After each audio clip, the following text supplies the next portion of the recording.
I remember the first time Austin Kleon's techniques had worked for me when I was actually releasing my YouTube videos, and I had basically received an inbound email that was asking me if I could freelance for this person's company because they saw my typography system video. The main problem I faced when I wanted to get into UX design was I did not have any sort of network. So I had to do all these cold applications, 257 actual number, so that I could get my first job. And I realized once I've been through that process, I didn't want to do that again and again and again to move up in my design career.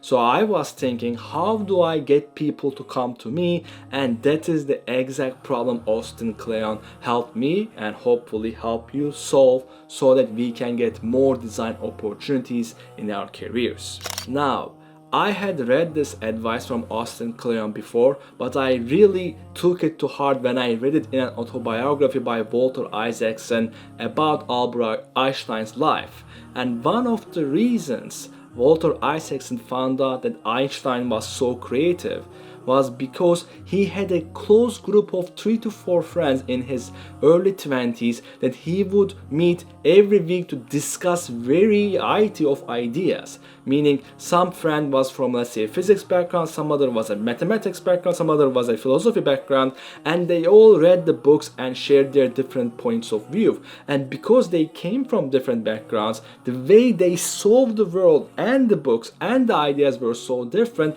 and that gave Einstein the opportunity to understand, let's say, a topic from multiple different perspectives, which led him to become much more creative.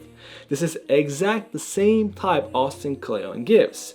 When you want to get into the journey of, let's say, building your own brand so that you can grow your network, one thing you want to do to create something that is very exciting for people is to surround yourself with other peers that are coming from different backgrounds. Now, I did this when I actually took part-time YouTuber Academy by Ali Abdal, and I met several friends who actually were making videos just like me but on different topics, and when we bounce off ideas of each other, I actually found that some of my ideas stuck much more with me. Or when I actually analyzed their channel, I found out things, oh, I could use that, I could use this technique, oh, the volume here is a lot better than mine. So you can also compare and contrast a lot better so that you can improve. Now, while having these peers will help you ideate your interesting topics a lot faster, you want to have a streamline of options that are easy enough for you so that you can keep a consistent schedule. For this channel, the first year I posted 2 videos per week, and now I'm posting 1 video a week, but that is still a lot when we consider I have a full-time job. So the main way I actually learned to streamline this process was I am actually teaching you what I'm learning at the moment.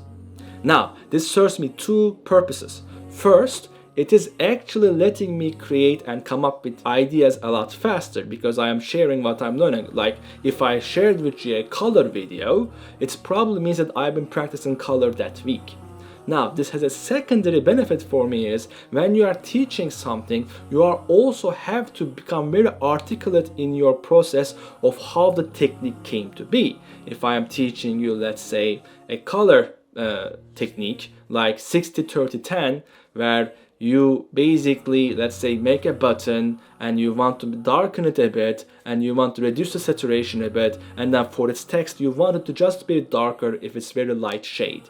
Now, this technique is already good enough for you to, let's say, use in your daily job, but when you explain it to someone, you become very aware of it, and your communication skills around this technique, around this topic expands, and that lets you much more communicate with your coworkers, colleagues, etc.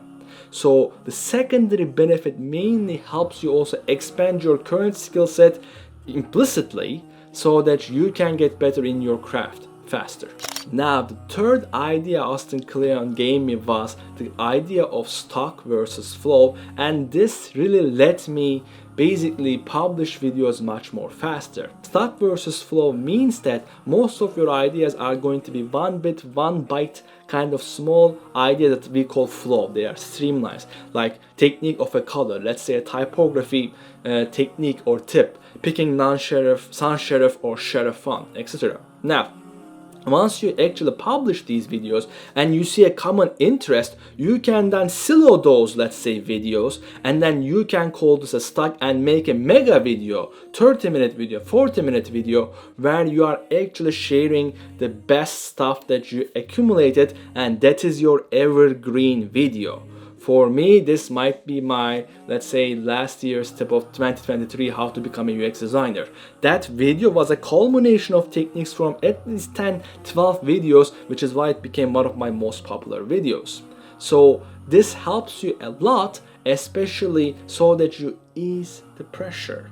You ease the pressure of basically not believing every video has to be a killer video. Some will be, but some videos are just to serve to be for killer videos later on when they are assembled. Now, I really believe if you apply these 3 strategies and start, let's say, your Medium blog or let's say YouTube video, and you apply these for a year or let's say 18 months, I'm at my 18-month mark, you will really start getting opportunities that are coming to you, and that is very important in a creative job like ours as a UX designers. Now, if you love this video, you will absolutely love this video about where I'm talking about Seth Godin and how he will help you become a 1% designer.